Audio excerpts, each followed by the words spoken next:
Hello everyone. చాలామంది feeding ఇవ్వలేకపోతున్నామని చాలా feel అవుతుంటారు. వాళ్ళకంటే కూడా పక్కన వాళ్ళు ఇంకా హెల్ప్ చేస్తుంటారనమాట. అంటే మీరు ఫీడింగ్ ఇవ్వలేరా? మీకు ఫార్ములా మిల్కా? మీరెందుకు బేబీకి ఫీడింగ్ ఇవ్వట్లేదు? అట్లా చాలామంది ఇబ్బంది పడుతుంటారు. సో, మీరు ఇబ్బంది పడేదే ఎక్కువంటే ఇంక పక్కన వాళ్ళని గురించి అస్సలు పట్టించుకోనవసరం లేదు. అండ్ ఈవెన్ మీరు కూడా బాధపడనవసరం అవసరం లేదు. ఎందుకంటే ఎవరు కావాలని కూడా ఫీడింగ్ ఇవ్వకూడదు మేము అనేసి అట్లా అనుకోరు కదా!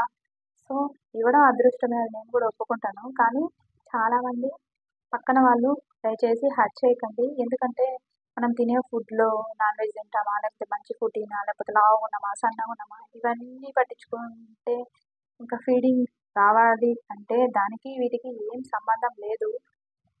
అది దేవుడి దయ. ఇంకా మన బాడీలో చేంజెస్ వాటి వీటి గురించి సో, ఎవరిని ఇబ్బంది పెట్టకండి.